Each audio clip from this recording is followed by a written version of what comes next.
Okay, on behalf of the School Innovation and Turnaround Committee, I'll call this meeting to order. Can we have a roll call, please? Ms. Beebe? Here. Ms. Beebe is present. Ms. Bophy? Here. Ms. Bophy is present. Ms. Bradford? Ms. Bradford is absent. Mr. Garvey? Here. Mr. Garvey is present. Mr. Gio? Present. Mr. Gio is present. Ms. Hill? Present. Ms. Hill is present. Mr. Lee? Here. Mr. Lee is present. Dr. Moranti? Here. Dr. Moranti is present. Ms. Orange-Jones? Present. Ms. Orange-Jones is present. Mr. Romer? Mr. Romer is present. Mr. Wagasback? Here. Mr. Wagasback is present. You have a quorum. Okay, what is our first item? Your consent agenda is ready for approval. We're going to pull item 2.1 because we have a comment, and we're going to add item 4.1 to the consent agenda. Okay. And you said we don't need a motion to, can I get a motion to approve the new agenda? I made that motion. Ms. Bophy, can I get a second? Ms. Moranti? Thank you. Okay, do we have any objections to the motion? Hearing none, motion carries. First item. First item is on page 1. Consideration of the notification regarding the postponement of the combining of KIPP Central City Primary and KIPP Central City Academy. The department recommendation is to receive. I move. Move. We have a second by Ms. Jones. Second. Thank you. Do we have any questions from BESE members? I do. Ms. Hill? My question and concern with this consideration to postpone the KIPP Central City Primary and the KIPP Central City Academy. Now, to my understanding, we're postponing this because of Title I funding. And so maybe Superintendent White, you can address this question for me. Now, you're asking us to postpone allowing these two schools to merge because of Title I funding. Now, when I look at various issues throughout various parishes, which every parish is unique, we have moved forward regardless of what, if it's Title I funding or community advocates who's concerned about merging schools, etc. Why are we giving this school preference when there's no consistency across the board? There's no preference. Title I funds, like all federal funds, are done on they're distributed across schools on a parish basis, so the parish receives its allocation. It's simply a question of, is it more efficient to have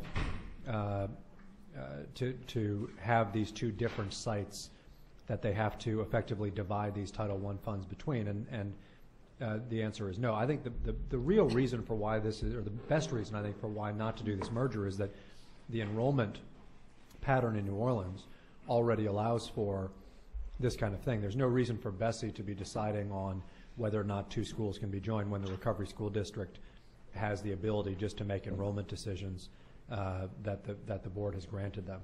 So I don't know that it's so much about Title I as it just is that schools are not going to have to come to BESE anymore for these kinds of enrollment configuration decisions. The district, like every other school district, can really decide those issues. But this does not decrease any other parishes or increase this parish's Title I allocation. Okay, we have a speaker on this item, Ms. Barrios. Yes. Okay. Do we have any other questions from BESE members? Hearing none, do we have any objections to the motion? Hearing none, motion carries. Next item. Okay, next item is on page 2.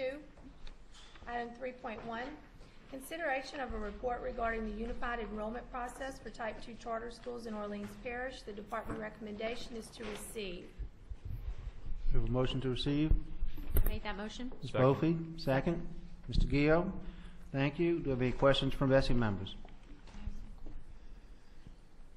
Okay, we have some speakers on this item. We have several speakers on this item. Mr. Sean Fleming.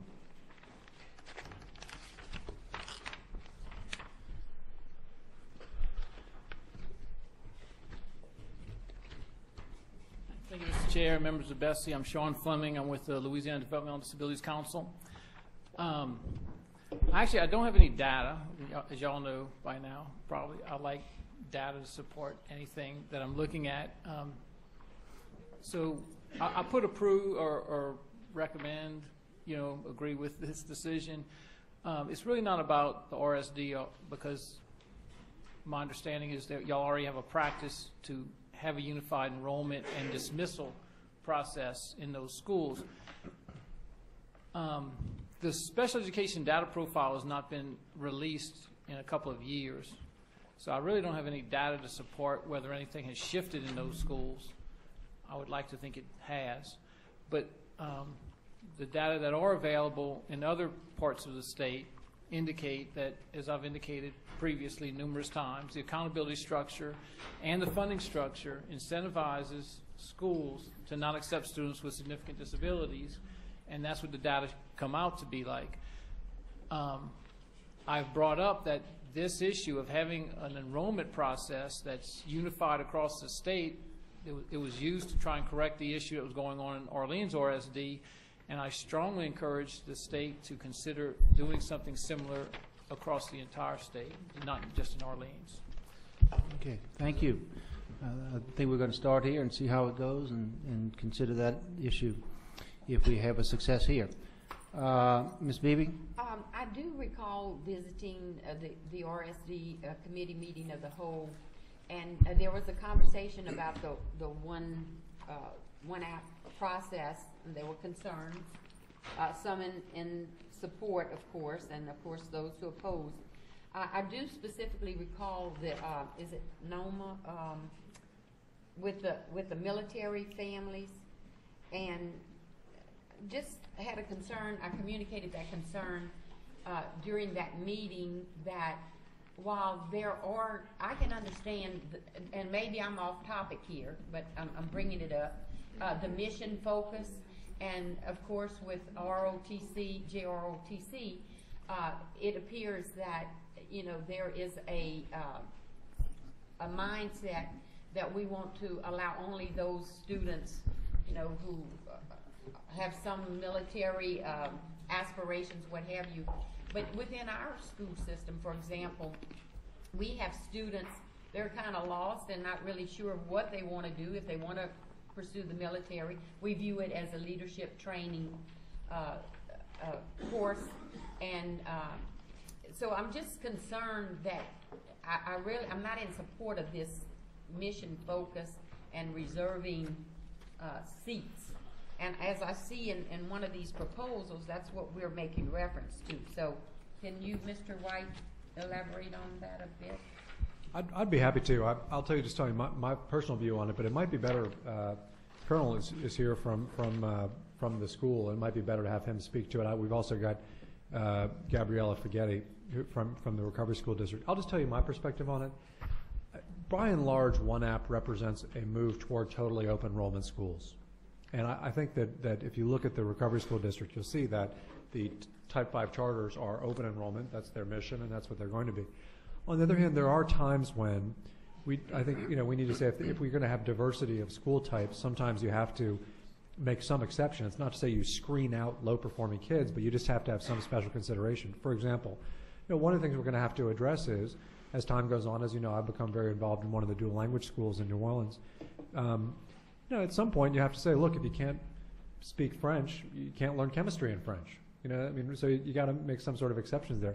I would imagine the same is true of the military school, of the Marine school. That you have at some point you have to say we're going to serve special, make some special dispensation given the mission of this school. At the same time, try to serve the overall student population. I think that's what's been going on. But Mr. Chairman, I don't want to jump the gun, but perhaps it would be better to hear from the people involved in that work. I think it'd be very timely to ask Colonel Davis to come on down, please.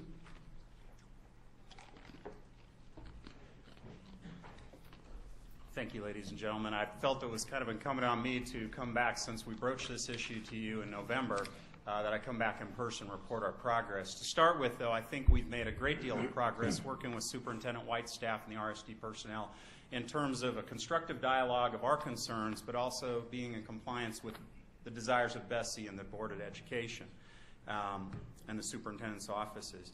I do kind of want to go back to a point in terms of inclusion. We're a Type 2 charter. You all know what that means. I work for the students, but I report, your chain of command, if you would, goes to my board of directors, which goes to the state and to BESE ultimately. My concern about inclusion is that I include everyone in my area, which is the metropolitan region. And one of our concerns with the One App in the beginning is that One App was specific to Orleans Parish. that we wanted to make sure we had transparency of Orleans Parish enrollment. I support more than Orleans Parish. I have children from 5 different parishes. 90% of my kids attending today in our Corps of Cadets come from Jefferson Parish and Orleans Parish. But I also have children from Plaquemine, St. Tammany, and St. Bernard. 1/3 of them are girls, 2/3 of them are boys. Math makes sense.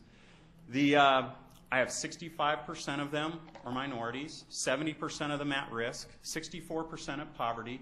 All these numbers kind of go back to inclusion. And to address your concerns, ma'am, 13% of them are special ed students and 15% of them rate a 504 plan. So 28% of my student population has special needs. So I believe that we have embraced inclusion. We are open enrollment. We bring the kids in, but we do have a little bit of a mission. It goes back to selection, as the superintendent so well said. In the charter world, in offering a portfolio of educational choices to children, we happen to offer that military one. I don't get points, leave, or bonuses for getting kids to recruit in the military. We haven't gone that far down the road to even join. Some of them may self-select. Some of them may be wrong in their self-selection. You would be surprised that not every kid that thinks they want to go in the military really should. Our job is to give them an education, to graduate them, and to make them successful so that they take those leadership skills, exactly as you stated, ma'am, those leadership skills and go be successful in whatever they choose to do in life. We happen to do that using a military ethos and a program that's been successful globally for 237 years. We happen to think that formula works. We are having some success with the children that attend NOMA. So, self-selection, you want to go to the military academy, there are certain rules that go along with that. In terms of, we have a uniform, as I showed the board last time. That uniform is not something we modify. It's something that you have to kind of hold up to because that's the Marine Corps uniform they're wearing with slight modifications by order. So I think it's important we go back to all that being inclusion. I think we've gone and done really great work with the folks from RSD as well as the state offices to get us on a way forward to success so that we can make sure that not only do we support what you're trying to do with one app for that opening, but also to support the needs of all the children that may want to attend our school and what we offer. Subject to your questions, that concludes my statement. Thank you, sir. Colonel Davis, I did have a question. The report says that the one app has made some, you might call them accommodations for your school. Do you feel comfortable with what they have done? I do feel comfortable with the way that we've gone forward thus far with Ms. Schutte and Ms. Faghetti's efforts to try and work through some of those issues. Because we have a unique kind of operation here with the Marine Corps JROTC, we've worked a lot with Superintendent White's staff to make sure that parents and students understand what it means to be in an all JROTC school in terms of those requirements for attire, uniform, and also the grooming standards that we maintain. All right, I'd like to ask, if problems do develop, please contact me, or feel free to contact me to see if I can help. Yes, sir. Okay. Does anybody else have any questions? Ms. Beebe? As a follow-up, Yes, and sir, I know you're doing your job, and my comment is to the board, but the issue I have is that these schools are funded with taxpayer dollars. They are identified as public schools. So then when you have a mission focus, you then in line to, or you're embracing selective admissions in the event, I mean, you do, as you pointed out, sir, and correct me if I'm wrong, if there is a misfit, if there's a student who does not display those leadership skills, then you can walk them out. Am I correct? Oh, no, ma'am. No.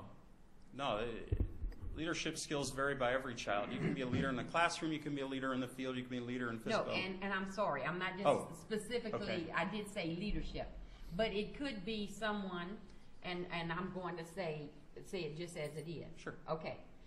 It may be somewhat a student who may be thought of as a negative element, if you will. Okay? And you may not want him in your school. That's not really my choice. The point I make, we don't have that discretion within the public school setting. We have to take all students, and not that I have a problem with that, because I believe children deserve quality educational experiences. But at the same time, we hear at every meeting, about choice and we don't have a choice within the traditional public school system. We are responsible for educating all children. And that's the issue I have with the mission focus and those And I days. think with respect to that concern, why would you choose to go to a military school if you weren't interested in that school option as a choice? I think it goes back to anyone that wants to come here is more than welcome, and we'll work with any child that comes in. It's not for everyone, and that's why we do a lot of upfront education. Part of our discussions with Superintendent White's staff was on how can we ensure that people understand, I mean, I guess essentially what you're signing up for, even though there's no military commitment here, but essentially when you come here. But I would also say other schools have uniforms, other schools have discipline codes. Our discipline code is adapted. The progressive discipline code that we have is the same as the recovery school districts. We just modified it slightly. But the rules of the road are the same for us as they are for any other public school here. And some kids may not like it. They can have the option to transfer to another school at the end of the year. Some parents opt to move their children beforehand, but that's why we have that aggressive engagement with the parents and the children. Part of our discussion on One App was to make sure that we had that opportunity to discuss with parents and children ahead of time so they kind of understood what it meant to go here. Similar to the Lycée Français, if you're going there, you're going to speak French. You should understand that we're going to speak French quite a lot today, kids. Or international school for their language or international baccalaureate program. I did mean to address the 20% set aside for military children, if I may. The reason why that was put in there, as a Type 2 charter, there was two rationale. One, that we wanted to make sure that we were viable by being able to cast that wide net to fill the boat with fish, if you would. But also to ensure the freedom of movement of military personnel coming into the area to be able to have that K-12 option. They have K-8 at Belchase Academy. When they go to high school, that gives them an option to come here. That has been a significant issue for military families moving here. To explain this further, if you're a commander and you get orders here, you get orders 1 year in advance. You know a year ahead of time where you're going, and you can set up all your schooling and stuff. The rest of us poor schmucks that were staff officers or other enlisted guys, you get your orders in March. What's the deadline for applications for most schools in the area? It's well before that. And so therefore, when I came here in 2006 and my child was going to the 9th grade, I got told no by multiple people because it was too late at the end of March or February, or beginning of March, to be able to get those school choices for me. So I had to pick and choose between the North Shore, Plaquemines, or a couple other locations. So that was part of that reason for the set-aside. It wasn't meant to be very large, but it was meant to accommodate what we thought was an appropriate demographic. 17% of our children currently are military-dependent families from across the area. Okay, and I can appreciate that, but I have JROTC in the St. Martin Parish School System, and I'm glad my two instructors are not here today because they do receive students, and they have communicated to me directly. You know, Ms. Beebe, they are, you know, we are compelled to accept these students, but they really, truly don't desire to be here, and that's my point. We can't say, they can't say no. I mean, if it's a course offering and that's what the student chooses, yes, that student is approved to have that course. Have that elective, yes, ma'am. Right. And that's my point, and it goes beyond you. Yes, ma'am. Okay, Mr. Lee. I want to express appreciation to you for your leadership, your enthusiasm, and your willingness to take on this type of challenge. And I think choice is good. I think wearing uniforms brings a degree of pride and discipline, expectation that many schools don't have. And you're working toward one app is what's needed, particularly in your situation. So I think it's a great service. It's good. It is public dollars, but military is public dollars. So, you know, it serves a need, not for every student, but for those who choose to attend that school. I think it's good. Thank you, sir. Okay, Ms. Brophy. Ma'am. Thank you so much for your service. Is the amount that you have set aside enough to cover the need for people moving in to our state? We believe it's sufficient based on the demographics of military personnel in the area. I was the chairman of the school board at the Quantico School District, part of the Department of Defense school system for 3 years. We had a 5-school district with 1,200 children, and the demographics roughly matched that in terms of military personnel in the area for the pyramid shape. There's not as much of a requirement for high school students because mostly that's senior officers and staff NCOs that have high school age children. We're sufficient. Okay, Yes, good to know. Thank you. Okay, Ms. Jones? Quickly, just thank you for your leadership and thank you for the update. I'm very much encouraged by this. Thank you. Thank you, ma'am. Appreciate the support. Okay, Thanks, sir. thank you. The next speaker is Margot Phelps.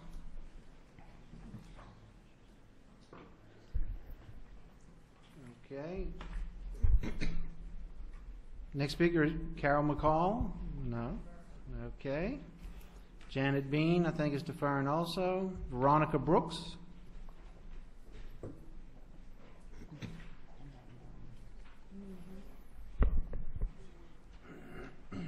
Hi, Veronica Brooks with the Louisiana Association of Public Charter Schools.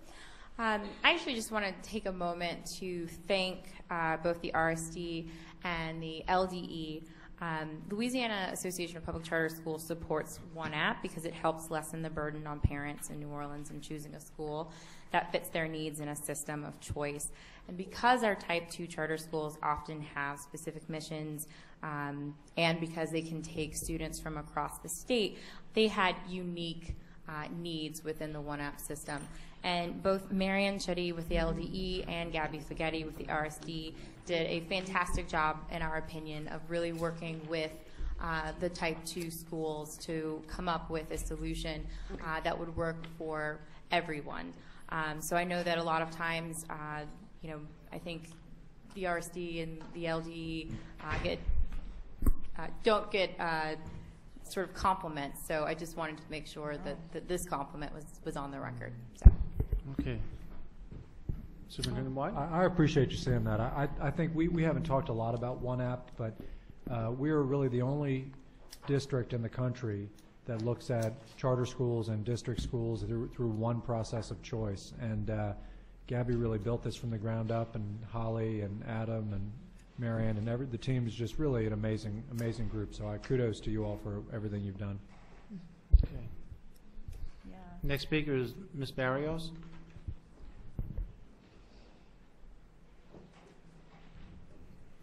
I wasn't going to speak, but something that was said at the Education Nation Student Town Talk Sunday made me decide that, as usual, again, it's the details that are important and the accountability piece. A little girl on the panel who goes to Psy Academy, they were discussing open enrollment and what the kids thought about it. And they had a lot of different perspectives. If you haven't had a chance to see that, I think you can pull it up on the internet. But the host was drilling her about going through that process, how she chose her school. And she said, well, they looked at a couple of schools and they went to Psy Academy, and she was a junior. And she said the only problem was that they said, well, they had filled up their junior spots, but that she was welcome to come as a sophomore for the second year in a row, and she did. Now, that is not a good option. Why they did that, I don't know. Did they think maybe another year, might she do better on her testing, or was that just an option they felt was perfectly viable for her? I don't think it is to repeat a grade twice simply because you're filled up in the spots. But her mother was sitting there, she said it, and those are the kinds of things that I think we need to be careful about. You can call it open enrollment, but there are lots of ways to be selective. Thank you. Okay, we have a motion on the floor. I have a question. Ms. Hill? Superintendent White probably, he can answer. Now, I have read numerous articles in reference to One App and some of the issues. I'll wait until. I have read numerous articles in reference to some of the issues that has transpired in New Orleans, and maybe one of Superintendent White's staff members can address this since he left. But anyway, however, and one of the things, one of the parents was here, but she left. Unfortunately, she's not here to testify. But the issue is when you look at the One App, these students go through this process, and once they go through this process, if the school of their choice is not granted, then we're deferring these students to F&D schools within their own district. So, for instance, the parent gave an example. One of the schools that her child was currently attending closed. So they had open enrollment through RSD, and the school of the choices that they had within one app were failing schools. So this child went from one failing school to another failing school. So I'm trying to understand, where's the choice? And not only where's the choice, but where's the quality of education that we've been saying that, hey, our students deserve, when this actual, I guess, policy that we have implemented is not working for our students.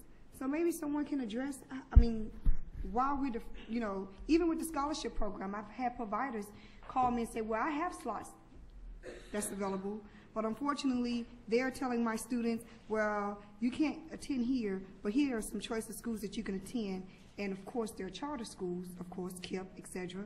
So I'm just trying, and these schools are not A or B schools, these are DNF schools. So help me understand how this process is really working in the way that you say that it's working, when you have parents out there saying that I don't have no choice. My kids are still attending failing schools within the district. Would you like to respond to that? Sure, I can. My name is Gabby Fighetti. I'm the Executive Director of Student Enrollment for the Recovery School District, and I oversee the implementation of One App. What a centralized enrollment system does is that it ensures that the way seats are allocated to families is done in a way that's fair, efficient, and transparent. It cannot, on its own, have every family receive the match to a school they would like, and it does not make all schools better. There is other work that we are doing, and we talked about much of that today, that is the work to improve schools. That's certainly critical work, but that is not what makes One App successful or not successful. What we do is ensure that families can access schools in a way that is fair and efficient and transparent, by rules that are clearly described, by timelines that are clearly communicated, where all students are served on not on a first-come, first-served basis, but at the same time, based on priorities they understand, and by the preferences that families list on their application. And I guess I ask you another question. Do you guys go the extra mile, for example, if a school has an opening and they may have various openings for particular students or family to attend that school, but then I would assume it would be the department saying that they don't. Do you guys take that extra mile to do the research and do the investigation to see if there are extra additional slots for those kids to actually be matched at that school versus not? So if I put school A as number one and I don't get it, the only reason why I would not receive it is if those seats filled with students that had higher priority or a better lottery number than my child. There's no other reason why I wouldn't get what I rank first. Okay, so it's on a ranking system. So we place children based on the way parents preference schools on their application. You only don't get your first choice if it fills with students at a higher priority than your child, and so on and so forth. I think that's the problem that I'm having with this, because when you look at traditional schools and when you look at even private schools, they have to take everyone. It's not a priority. You know, hey, where I can go to. So you have priority if you have a sibling enrolled, for example. Well, that's a priority that's in Bulletin 126. We all agree makes tons of sense for families. If I have an older sibling enrolled at a school, the younger sibling gets priority. They're not priorities based on things like performance of the applicants. They are priorities based on whether they have a sibling, whether they're applying to a school in their neighborhood, and only those types of issues. And those are some of the issues, especially with the scholarship program. I received numerous calls out of New Orleans last year in reference to this particular issue. These, like you said, some of the students were already students prior, attending that school, and their sibling wanted to attend, and they had open enrollment, and they had open slots. They still did not allow that sibling to attend that school. They deferred them to a charter school within that district, which was a DLF failing school. And I think that's the concept that I'm trying, how we're going to improve that process to make sure if there is a sibling at that school and they do have available seating, do you guys take the extra mile to identify, to say, hey, we're going to check into this to make sure. So I think that's where I'm coming from. Ms. Hill, this sounds like a subject that may go on for a long time, and it may work better if you were to meet separately with the staff on this. Could I suggest that? And we could go on to some other items. We're trying to make it to the student awards banquet tonight, And so I'd like to ask the other BESE members if they could allow us to do our best to try and get to that as soon as we can. Yeah. Well, Mr. Garvey, if I may. Well, we had Ms. Jones, I think. I will be brief. I just want to, again, pull us up for a moment and recognize what this is actually all about. 14 years ago, I taught 4th grade in this city, and the school I taught in was a school that every child in that area had no choice but to go to. That school has since been closed. At the time, we struggled. There were great educators in the building, also educators who were really challenged to meet the needs of their kids. And the reality is, none of the kids who actually came to that school had any options but to go to that school. And when I would talk to the families would tell me, are there other choices? Because I think this is the only thing I can do. And the truth is, all I could do was tell them, you're absolutely right. Like, this is your only choice. That is a radical departure from the direction we're heading in now in New Orleans, where the basis of what we're trying to create is about giving families opportunities to actually choose what they think is going to be in the best interest of their own child, so that there's a school down the street for whom they do not want to attend because that school is not best serving their child. There are other opportunities for them to serve. That is a critical, critical component for how we're going to make sure that we actually do our best to serve every single child. I see it every single day. I know the child that Ms. Barrios was referring to. I know how she feels about her school. I know her family. She loves her school. And when you sit down and you talk to her, what she says is, this school has radically changed my life opportunities. There's nothing more important to her. If you ask her what she wants to be, she'll tell you, I want to be a scientist and I want to be an actress. And I feel like I could be it all, because the issue is my school has convinced me I can. So I just want to put this in perspective. I understand there are still always better operational things we need to figure out. We're really on the cutting edge of this when I step back and look at the country. So I applaud, saying let's figure this out and let's lean in even harder to make sure that truly every single family in New Orleans has the opportunity to really take advantage of what is really at the cutting edge of what is going to give families more opportunities. But make no mistake about it, this is clearly moving in the right direction. That's number one. Number two is, I just want to say I have had the opportunity to work really closely with your team, and I just want to commend your leadership on this. I think the work that we're doing in the RSD around open enrollment is so vital to making sure all kids have opportunities in this city, and you have been at the helm of that, and I just want to recognize, I don't know every board member has the opportunity to work as closely with you, but it is extraordinary what you have headed up there in such a short period of time. So that's it. It's late in the day. I've tried to be brief. Thank you. Okay, Ms. Beebe? Mr. Garvey, I'll try to be brief, but now, Ms. Kira Orange-Jones, to hear Ms. Barrios say that a child likely repeated a grade level. That's not the whole story. I want to make sure when we start to tell anecdotes, we have the facts. The fact is she came in actually not on the grade level she should have been in, and opted to actually do the grade over because she was actually on the 10th grade level, and that is the environment she wanted to be in. So I want to make sure that when we tell the anecdotes, we have them right. As I said, this is a student I know well. I know her family well, and I think if she was in this room, she would be testifying right there saying, this school has made the difference in my life. Thank you. Okay, and I appreciate the clarification, because I would say it's time to pass out the Kool-Aid. Okay? Now, the next thing, with choice, I was in those conversations that Ms. Hill had with parents, and they have indicated, yes, they have choice, but who wants to take their child transfer their child from one failing school to the other? Pray tell me. Yeah, I could respond to that quickly. I know we're getting late, but on this issue, I feel like I'm in this every single day. So here's the situation. The situation in our city is that 7 years ago, all of the schools in the RSD were actually F schools. That was the challenge, right? So an innovation was required, because the reality is 70% of the schools in the city had no chance of preparing their kids appropriately for the next grade level. So now what we're doing is we're accelerating greatly, but it doesn't happen overnight. And so we still have some schools that are moving from F schools to D schools to C schools, but there are many schools in this city who 5 years from now will be far from C schools. And so what we have to do is we need to make sure that our parents have the opportunity to basically discern between many different educational environments, because part of what's challenging about our environment, and I've worked with the parents at Mays and other places, is they're still trying to figure out the difference between two different schools in our city. They don't have the knowledge that they currently need yet, which means we, as the public and educators, have to basically lean in further to make sure parents have access to the adequate opportunities so they they actually can tell the difference between schools in our own city, because they actually aren't all created the same, and they're all not on the same path currently based on what I see every day when I'm in buildings. Well, I'm not understanding it, Ms. Orange-Jones, if the choice options are given to them and it's F schools. I still don't follow. The way we change that is by continuing to support the kinds of environments and resources to ensure that we move F schools to become C, D, and B, and eventually A schools. That's the way we create more choice for our parents in the cities. We need more A schools in our city.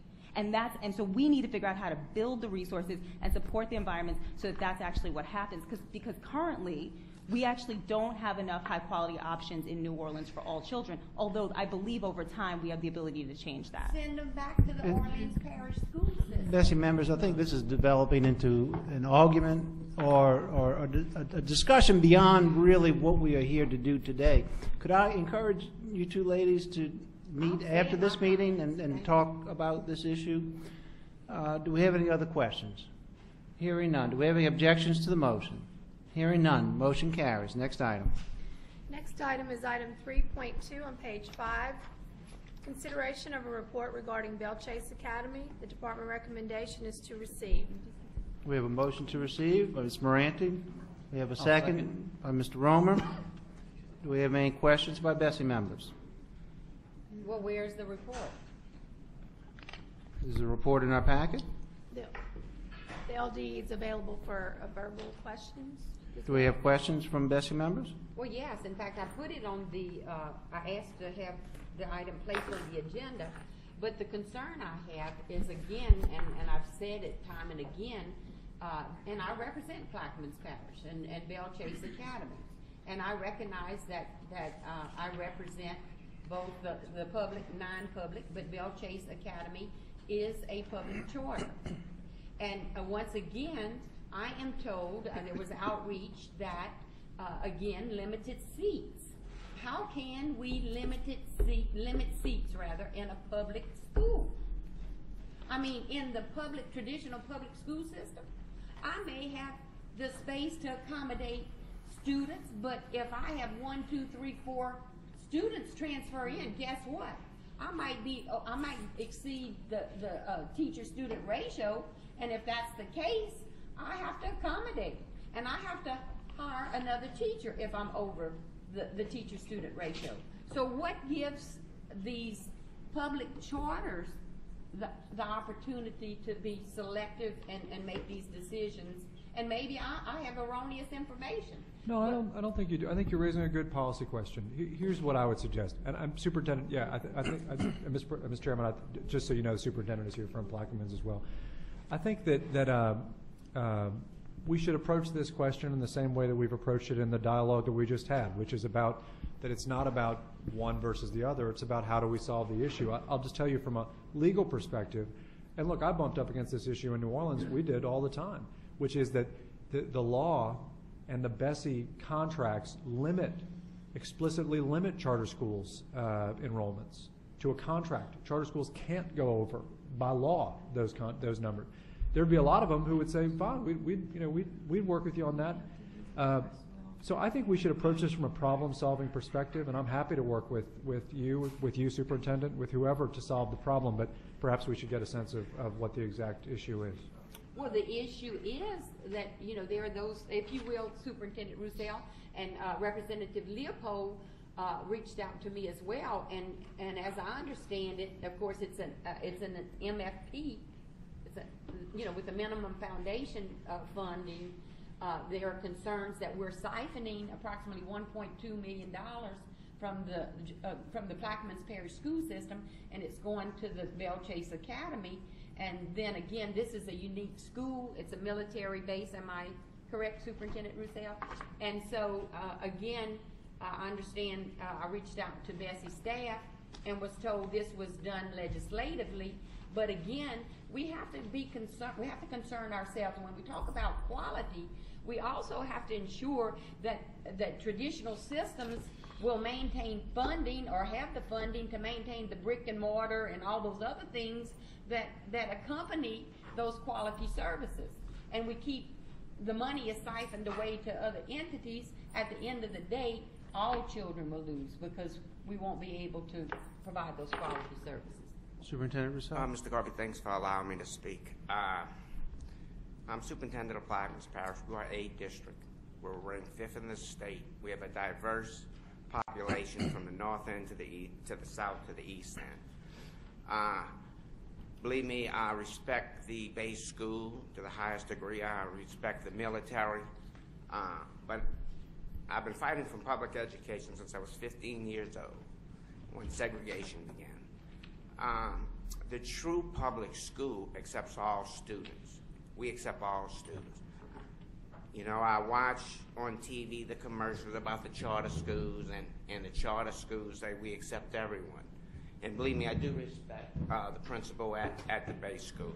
She's doing a great job. But I cannot understand how a public school, and you know we're using true public schools or traditional public schools, which I say true public schools, can deny the right of any student to attend that school. It just makes sense. Label it another term, but don't put it as a public school because it's not a public school. Public schools take every student. I take every student that walks through that door. If I have to hire another teacher, if I have to get another classroom, so be it. But I can't understand how a public school can say there's a quota on number of students that enter that public school. It's not a true public school. It's not a public school. And you know, that's what bothers me more than anything. The $1.2 million that I sent over to the BESE school was my pay raise for my teachers. That went on the side. We're doing everything that we can financially to stay afloat. I'm not cutting anybody. We're status quo. But I can tell you that the atmosphere around the primary where the overflow of the BESE students are coming from is not a good one. They cannot understand how we have to accept everybody and then the charter type 2 school does not, where they can say, hey, 4th grade is full. You have to go to the primary. This is ridiculous. This is crazy. You gotta name it another. You gotta have another term for the school. True public schools accept all students, and we do, and they don't. And that's the biggest complaint that I have about charter 2 schools. Listen, I don't care if you got a charter school, private school. Bothers me the least. Plaquemines Parish is going to perform. We're going to do the best that we can. If you saw a population, you would wonder how we are an A school district, and we're ranked 5th in the state. Superintendent, if I could, before we get too far down the road, Ms. Roma had a question for you. Before we get off the subject, I'd like to give him a chance to ask it. Yes, sir. Two questions quickly, and it's not necessarily for you, it's for consideration. The second one is, I mean, there are magnet programs, magnet schools that are public schools that actually screen based on academic ability. Is that not a public school? Be honest with you, if you're not accepting all students, I don't feel you're a public school. Okay. You know, we accept all okay, students. I appreciate your answer. I appreciate your answer.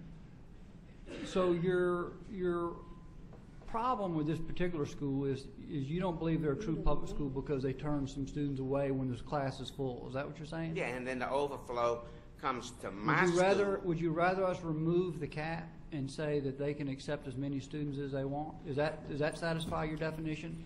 It would. Well, we accept all students. I'm there's asking yeah, it, yes, sir. That's exactly what I'm saying. You'd rather us remove the cap on their enrollment and say that y'all can accept as many students as you want. That's your decision to make, but that's my philosophy of a public school. Yeah, I appreciate it. Thank you. Okay. Take that for consideration another day. Okay. Do we have any other questions? Hearing none. Do we have any objections to the motion? Hearing none. Motion carries. Next item. Next item is item 5.1 on page 124.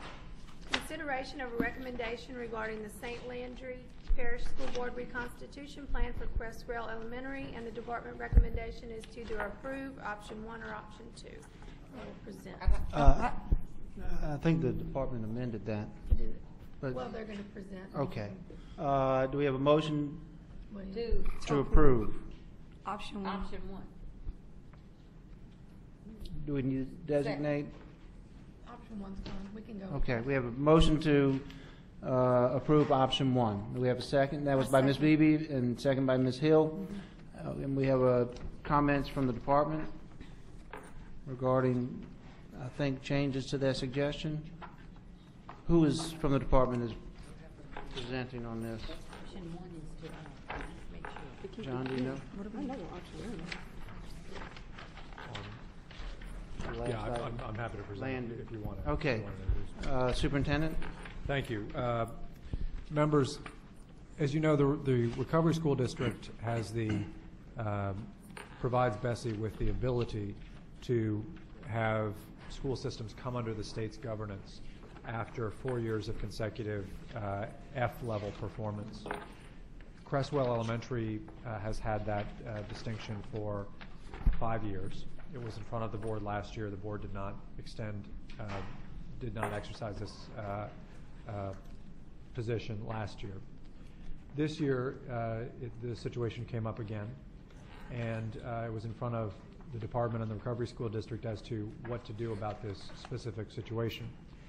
And the district, in looking at the landscape, the Recovery School District, entered into dialogue with the St. Landry Parish School Board, and together have developed a plan that would allow for the Cresswell site, which is the school in question, to no longer be operated as a school. The building is still owned by the school board. They may use it for other purposes, but it will not be a school where students are enrolled, where there's accountability assigned under this plan. Students instead would be assigned to Park Vista Elementary, run by Mr. Jobert. The school has a highly challenging student population, as Cresswell did, whose kids some of whom bring a lot of challenges, but has done exceedingly well under what is known throughout our state as one of our strongest principles. It's clear that, given the geographic proximity of these two schools to one another, that the opportunity to have Mr. Jobert and his team lead the education of these youngsters, it represents a real opportunity. It was not an easy discussion with members of the school board, whom I know, some of whom are represented here today, but this is the recommendation then ultimately of the department. Given all of the dialogue, I want to thank all from St. Landry who participated in it. I want to thank your willingness to engage in what was, I know, a difficult and sometimes personal process, but I thank you for your willingness to seek change. And at the same time, I hope you see that this represents our best effort at ensuring that there's respect for local solutions. And I think this is a great path for kids. I think it's a great, hopeful path for the community. And I thank all who participated, and that's why we're asking your support of this plan for the reconstitution of Cresswell Elementary and the reassignment of those youngsters today. I'd just like Ms. Hill? Yeah, I'd just like to say, as the representative of St. Landry Parish, I had the opportunity to speak with some of the school board members and also some of the leaders in the community, and they have embraced the option one to approve the St. Landry School Board reconstitution plan for Cresswell Elementary. So as a representative and listening to the constituents and listening to the leaders in that area, I would just like to piggyback on what Superintendent White said, that we as a board allow the district to move forward and give them an opportunity to make the changes and see the outcomes. And as their representative, I will support them in their endeavors. And if any way that I can help to assist along the way, just let me know. Okay, Ms. Beebe? I too, like Ms. Hill, represent a portion of St. Landry Parish as a BESE representative, and I want to say that I've had the pleasure of serving as a local board member with many of these gentlemen assembled here, and I do appreciate the proposal offered, the virtual learning, the reconstitution plan, and I have all the confidence in the St. Landry Parish board members, the staff, and we will move forward in a positive direction, making a difference. Thank you again. Any other comments from BESE members? Hearing none, before I call the vote, I would like to make a comment. I wish the newspaper guy was still here, because this is another example of BESE going out of its way to not take over a school, to not take over a school and charter it out, as we are accused of planning and scheming and intending to do over and over again, or that I hear people claiming anyway, and I wish that would get reported in the newspaper. With that comment said... Better luck next time, Mr. Garber. What's that? Better luck next time. Better luck next time. Right. Okay. Let me ask again, any questions from BESE members? Hearing none. Any objections to the motion? Hearing none, motion carries. Does that conclude our agenda? Thank you.